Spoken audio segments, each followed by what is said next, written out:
exposiciones. Ahora pasamos con el licenciado Diego Moscoso, él es licenciado en Economía por la Universidad Gabriel de Moreno. Y adelante. Muchas gracias, José. Un saludo, muchas gracias por la invitación. Mi nombre es Diego Moscoso, como comentaba José. Voy a exponer un poco de investigación que estamos realizando, un preámbulo, ¿no? Que estamos intentando investigar sobre la autogestión obrera de Bolivia. Sobre todo acá en La Paz, es acá en La Paz para ver cuál es la situación o las experiencias de la autogestión obrera en La Paz, porque es un lugar donde hay más empresas y experiencias de este intento de transformación de la gestión empresarial. Ahora, ¿qué es la autogestión? En realidad no hay definición completa o que nos pueda explicar, nos pueda decir qué es la autogestión. No hay un consenso en la academia, en los estudiadores para definir exactamente lo que es la autogestión o qué corrientes filosóficas, políticas son las que construyen o intentan construir esa definición. Pero sin embargo, la autogestión se puede definir como la propiedad de una empresa administrada por los trabajadores, una propiedad colectiva, propiedad de los mismos trabajadores, es colectiva, son decisiones democráticas, se puede asemejar a una cooperativa, pero la diferencia central de la autogestión obrera es que serían empresas capitalistas tradicionales que pasan la propiedad y gestión de los trabajadores. Bueno, ese pasar de gestión es justamente un proceso revolucionario, un proceso de lucha de clase candente, ¿no? Generalmente la transición a empresas colectivas o empresas autogestionadas sucede a raíz de mala administración de los empresarios y al mismo tiempo también consecuencia de los ciclos del capitalismo, ¿no? La crisis del capitalismo, donde hay los procesos de crisis económica, pues las empresas tienden a cerrar, a perder mano de obra, no hay trabajadores. Entonces, en ese sentido, el contexto general de las empresas autogestionadas son procesos en los que los trabajadores ven disminuir sus derechos laborales, cierran las empresas, despidos de fábricas, entonces los trabajadores se organizan para defender sus fuentes de trabajo y retomar las empresas, ¿no? Generalmente son empresas que los empresarios deciden cerrarlas, deciden abandonarlas, entonces los trabajadores asumen la gestión de la empresa. Ahora, viendo un poco ya históricamente, como decía, ¿no? hay un debate, hay una pugna por definir lo que es la autogestión obrera y lo que son la lucha revolucionaria de la clase obrera. Pero podemos remontarnos, porque hay algunos historiadores que se remontan hasta incluso las primeras comunidades cristianas, la antigua Grecia, Egipto, se puede retroceder hasta el inicio de los tiempos. Pero en el contexto del capitalismo, el régimen capitalista, podemos identificar la forma de gestión empresarial democrática, podemos identificar las primeras cooperativas impulsadas por Robert Owen en Inglaterra. También son diferentes años, ¿no? De Saint-Simon o Fourier, que también son considerados socialistas utópicos que intentan proponer, diseñar e innovar sistemas alternativos al capitalismo. Pero la diferencia central es que ellos crean comunidades y las comunidades que ellos crean tienen sus propios principios, o sea, como que Fourier o Saint-Simon elaboran, diseñan los principios, las características, cómo debe funcionar esa comunidad, intentan implementar en la realidad y fracasan, porque no es algo que emerge, sino algo que intentan imponer. Robert Owen transitó más o menos por ese camino, pero dejó la semilla de algo que transformó y en adelante la lucha obrera, la consigna obrera y la visión del movimiento obrero a nivel mundial, que es la organización de las cooperativas, que básicamente plantean que las empresas no necesitan al empresario o al capitalista para poder funcionar, simplemente con el trabajador, con la fuerza de trabajo, se puede gestionar democráticamente una empresa. Entonces, de esa manera, como cooperativismo ha ido irradiando desde 1825, que justamente estamos en el bicentenario también del movimiento cooperativo, la cuestión, entonces irradiando el mundo. Llegamos a Argentina, la primera cooperativa llega en 1875, 50 años después. Es el primer, en Sudamérica es el primer lugar donde inicia el movimiento cooperativo por la fuerte migración que llegaba de Europa. También en Estados Unidos, México, son fuentes o lugares o gérmenes importantes donde se inicia el movimiento cooperativo y la economía democrática del continente. Ahora en Bolivia surge en los años 30 el movimiento minero, el movimiento obrero minero, el precursor del cooperativismo y la organización obrera en Bolivia. Luego se inicia o saltan a sectores como algunos familiares, sobre todo en el contexto agrario, pecuario, pero no cala en el movimiento minero que toma con más fuerza y que logra que en 1941 ya el gobierno, mediante algunos decretos, normativas, permite el funcionamiento y la activación de empresas cooperativas. Sin embargo, recién en 1958, posteriormente en la Revolución del 52, se elabora el primer código cooperativo, la ley de cooperativas. ¿Sí?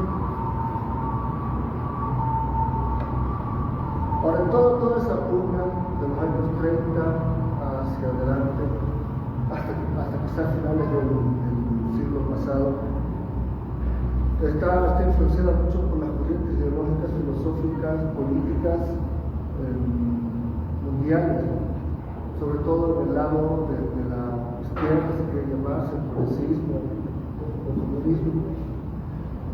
El movimiento obrero buscando cómo organizarse en Bolivia, cómo poder hacer frente al capitalismo representado por las empresas mineras de los grupos Martín, Alfonso y Aramayo, busca cómo organizarse y defender sus derechos. Entonces tenemos diferentes ideologías políticas que surgen del movimiento obrero comunista. Por un lado está la corriente stalinista y trotskista, que plantean que las reivindicaciones obreras tienen que pasar previamente por una nacionalización del Estado, toma del poder, nacionalizar las empresas, una vez nacionalizadas las empresas, pues instaurar un control obrero dentro de las unidades empresariales. Esa es la consigna, incluso está en la tesis de Lacayo. Entonces ahí está el debate. Y por otro lado hay otras corrientes más anarquistas, comunistas, anarcocomunistas, que plantean que no es necesario tener que tomar el poder, nacionalizar las empresas para poder tomar propiedad de los medios de producción, que se puede hacer de manera en unidades empresariales. La idea es tomar bajo propiedad colectiva los medios de producción sin que tenga que mediar el Estado. Sin embargo, la posición soviética, estalinista, trotskista es la que se impuso en prácticamente todos los manuales políticos, propuestas de partidos políticos, programas políticos e incluso las decisiones políticas de partidos o gobiernos que tomaron el poder de manera de ser nacional progresistas o socialistas o revolucionarios, en las cuales la medida siempre fue nacionalizar y bueno, que el Estado controle las empresas y de alguna manera ceder cierta gestión administrativa o gestión con el movimiento obrero. Ahora, pero recién, en el siglo XXI hay un despertar del mismo instinto bajo la lucha del movimiento obrero, que al final se decanta no por seguir el manual tradicional soviético, trotskista, stalinista, sino que se decanta por la autogestión obrera de forma directa, o sea, tomar el poder de la unidad empresarial, tomar el control de los medios de producción de manera directa sin mediación del Estado. Entonces surge en Argentina, a principios de este siglo, el fenómeno de lo que le llaman en Argentina las empresas recuperadas, que justamente es la toma de las empresas para poder gestionar o gestionar las empresas por parte de los trabajadores. Entonces constituye ese movimiento en la vanguardia mundial del movimiento obrero. A partir de los sucesos de Argentina, pues eso se va irradiando en todo el mundo. Entonces vamos a encontrar en diferentes lugares del mundo fenómenos en los cuales los trabajadores toman las empresas, los ocupan y empiezan a producir por su cuenta. Entonces de esa experiencia empieza a emerger formas distintas, o aprendizajes distintos de cómo gestionar la empresa, cómo organizarse democráticamente, los procesos de producción, de calidad, de contabilidad, de administración. O sea, surge una nueva escuela de pensamiento de organización empresarial que se caracteriza no por depender de los empresarios o los grandes, o contratar profesionales de alta calidad o sea que le dicen, sino la misma voluntad, esfuerzo de la clase obrera permite gestionar sus empresas. Entonces los trabajadores en las empresas subpreparadas se caracterizan por ejemplo, la rotación de los puestos de trabajo. Todos los trabajadores tienen que pasar de aprender a producir y también a gestionar la empresa, a vender, a marketing. Entonces es un proceso o una situación que está emergiendo. Y bueno, por ejemplo, ya Argentina, al ser la vanguardia de este movimiento, cada cierto tiempo realiza encuentros a nivel internacional o mundial, donde las diferentes organizaciones autogestionadas se encuentran en Argentina o también en otros lugares del mundo para discutir el contexto, la coyuntura económica mundial en sus regiones y enriquecer sus experiencias de autogestión.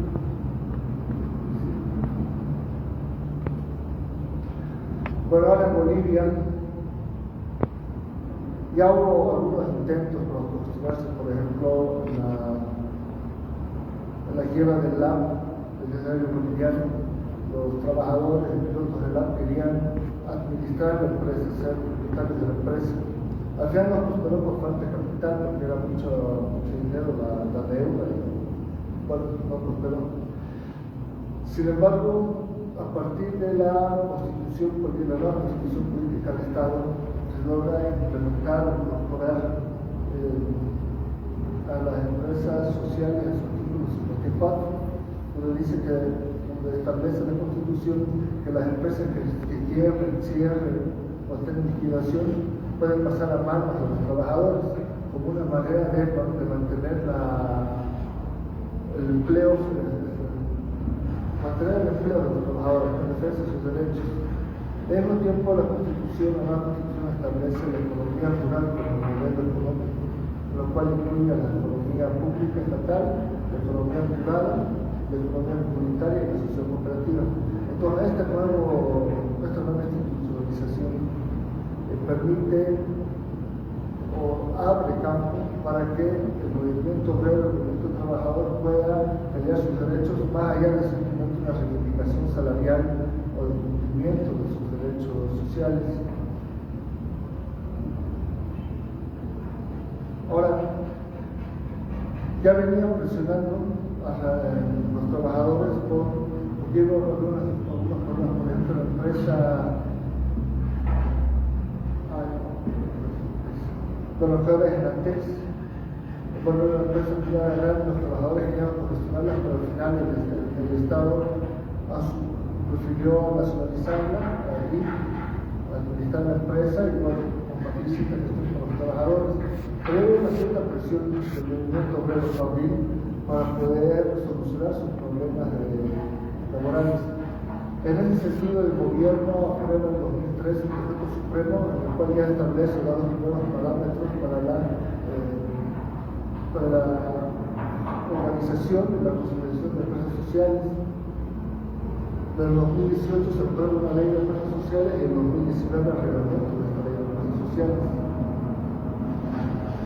Sin embargo, este marco permite, es un avance para el clase trabajador. Podemos ver, por ejemplo, que las empresas en La Paz que se caracterizan por tener su oportunidad obrera en las empresas sociales son punto blanco, tiene parejas trabajadoras, funciona desde el 2015 la primera empresa destinada a que intenta autogestionarse, pero en realidad no logra constituirse en empresa social porque no tiene, no sé, la justicia no le ha entregado a la sociedad como empresa social, porque tiene un problema de concurso con el Banco Central de Bolivia, pero funciona como empresa nacional. Pero es la primera experiencia en el punto blanco, la primera empresa que logra tomar el poder de los medios de producción y la empresa que finalmente inicia la gestión obrera. Después tenemos a Diplomóvil, que era una misa diplomática. Esta se constituye igual que una empresa autogestionada, pero su personalidad jurídica es una SRL. La empresaria tenía muchas deudas con los trabajadores y al final arreglaron ellos aceptando las máquinas de costurar que les debía a cambio del dinero que les debía, y en función de eso empezaron a organizar la producción y bueno, están produciendo actualmente por algunos problemas con la adquisición de telas, por el contexto económico actual, por la falta de divisas y porque las dueñas tenían los contactos los contactos que costaba la tela y bueno, no les quiso compartir esos contactos, sino una tela especial. Después tenemos a Inal Helados Panda, que ha sido bastante publicitado en la televisión cuando entró en crisis la empresa y bueno, recibimos bastante apoyo de la gente, comprando sus helados. Actualmente está funcionando bien, pero bueno, tiene un problema porque depende mucho de insumos importados, entonces está dificultando que ellos puedan aumentar su producción, incluso antes de que se porque tienen que les está costando mucho la importación de los productos. Por otro lado, ellos también tienen un juicio, el banco, creo que el banco Visa, un montón de plata, entonces, porque el terreno donde está instalada la fábrica está hipotecado, la hipotecó el anterior propietario, entonces no pueden resolver esta disputa con el banco. Después, Frazadas Polar quizá iba a ser la empresa más grande gestionada por los trabajadores. Sin embargo, disputas internas dentro de los sindicatos por diferentes emisiones terminaron frustrando el intento de gestión. Finalmente se asociaron con un empresario privado capitalista y constituyeron una SRL, reproduciendo nomás la vieja tradición capitalista. Entonces, quizás en un intento casi fallido. Finalmente nos encontramos con Iserpaz, que debe ser quizás la vinguera, o su tiempo fue la empresa la vinguera más grande del país. Ya son 3 años que los trabajadores están en disputa con los dueños, porque se disputan los beneficios sociales, son pagos de salarios. Sin embargo, al final los dueños no están presentes, no han abandonado, pero no quieren cumplir con esas demandas. Los trabajadores ahorita han ocupado la fábrica, pero no pueden producir, reciben las amenazas del abuso, el matonaje de la patronal, les envían matones, amenazas, les ponen procesos judiciales.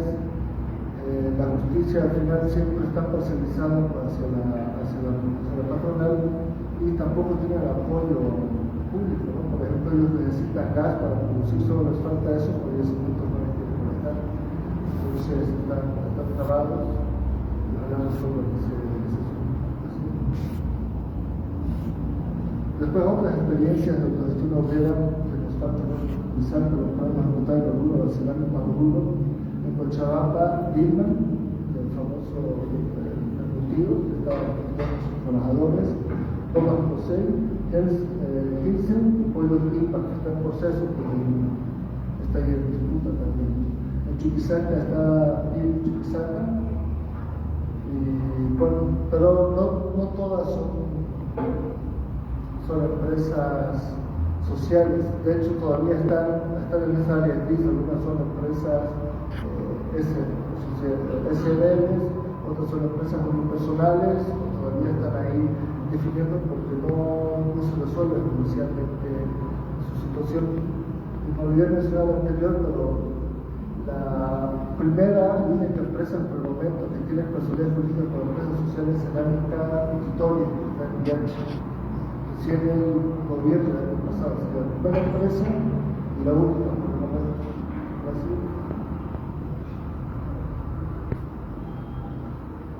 Bueno, aquí hay que analizar el contexto político, histórico, a pesar de los avances o los intentos que hubo en el gobierno desde el 2009 hasta el 2019 para poder cumplir las demandas de la clase obrera. Se puede ver que como la ley fue aprobada en el Congreso, solamente tuvo que haber negociaciones y ceder ¿no? frente a la burguesía para poder aprobar esa ley, que finalmente esta ley está interpelada en el Tribunal Constitucional por parte de la Confederación de Empresarios Privados. De todos modos, a pesar de que existe la ley, existe la posibilidad, pues nos sitúa una desventaja a los trabajadores. ¿Por qué? Porque los trabajadores, si quieren asumir los activos o la propiedad de la empresa, tienen que asumir también las deudas. Y generalmente, cuando una empresa ya se declara en quiebra, en liquidación, no es porque sus deudas sean menos que sus activos, sino realmente sus deudas son superiores. Entonces, si van a recibir 100 activos, generalmente sus deudas son de 150 o 200. Los trabajadores tienen que asumir eso. Después tienen que renunciar indirectamente desde el COVID, esta parte del acceso a la salud.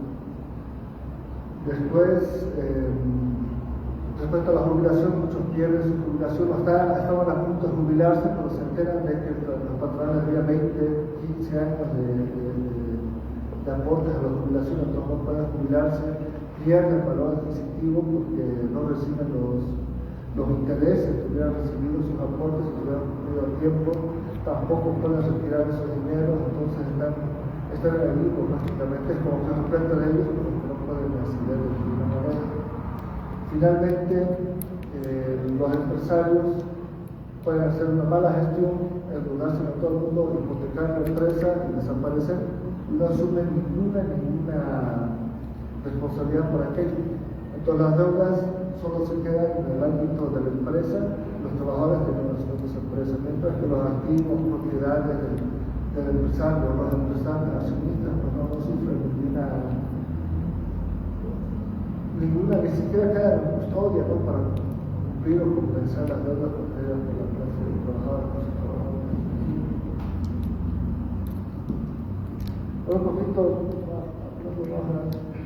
la administración de estas empresas sociales organizadas en Bolivia se caracteriza porque son los sindicatos, son la forma básica por la cual se organizan.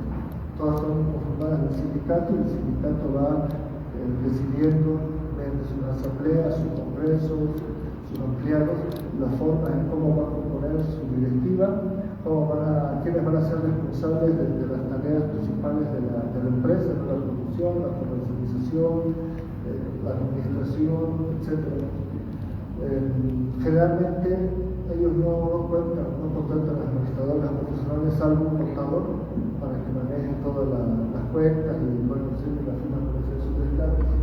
Todas las decisiones son por voto democrático, dependiendo de las instancias, por ejemplo, la plenaria es la instancia mayor, pero ya por las decisiones menores van tomando los comités, las diferentes decisiones, pero siempre por voto. Ahora, ¿qué debilidades se tienen? Una curva de aprendizaje a la administración y la gestión de la empresa. Porque claro, la producción la conocen, es lo que han hecho ahí siempre la empresa plural, gestionar la empresa, ponerse de acuerdo entre todos, pues es bastante difícil, porque una cosa es cuando vienen las órdenes de arriba, y bueno, todos tienen que rescatarlas, pero cuando todos son iguales, entonces las decisiones se demoran, son más lentas. También se complejiza porque todos tienen los mismos derechos y bueno, tienen diferentes perspectivas, a veces opuestas, para tomar las decisiones. Por ejemplo, un caso ahí en Alpampa, que todos los trabajadores están divididos en dos, unos que quieren continuar y consolidar la producción obrera, y otro sector quiere que se venda todo y recibir la parte del dinero para dedicarse a otra cosa. Entonces están atrapados, o sea, están trabados, no pueden decidir. Y claro, como cuenta por capital operativo para poder decir, bueno, ya liquidamos si quieren ir, si vayan así, nos quedamos nosotros, no está ahí trabado. Entonces son decisiones desde las más complejas y amplias empresas, decisiones más sencillas, incluso el diseño de los productos, tiempos de trabajo, son decisiones que tienen que tomarse colectivamente y entrar en consenso, entonces complejiza la democracia la toma de decisiones. Después hay falta de formación, quizás no técnica, sino de formación empresarial, de gestión empresarial, porque además no solamente es tomar un curso de administración en la universidad o instituto, porque son visiones de las empresas capitalistas tradicionales verticales, sino que se necesita, se requieren nuevos modelos de gestión de experiencias, de gestiones democráticas de la empresa. Entonces, en ese sentido, por ejemplo, Argentina vanguardia en espacios, centros, producción de documentos, de estudio y de investigaciones respecto a las formas de gestionar la empresa, porque es un aprendizaje necesario de los alumnos en ese proceso pues han creado empresas o no las han ido muy bien. Entonces, las empresas argentinas son bastante ricas, se necesitaría complementar o adquirir esas experiencias acá en Bolivia. Después no existe una coordinación entre las empresas a nivel de La Paz, mucho menos a nivel de Bolivia, donde se reúnan de manera independiente para poder resolver sus problemas, sus demandas, elaborar sus proyectos de ley, de financiamiento, están bastante aislados. De cierta manera intentan unirse, pero sus realidades también propias de cada empresa hacen diferentes posibilidades. Hay empresas como Punto Blanco, Helados Panda o de otro modo que están más o menos funcionando y bueno, tienen una normalidad y los trabajadores reciben algún ingreso por el trabajo. Mientras que otras empresas como Cerámica Victoria o Inserpaz no tienen trabajo, no tienen las fuentes de ingresos, entonces también es más difícil ese acompañamiento, esa disposición a organizarse, a elaborar un plan estratégico para conexión, para poder resolver sus intereses.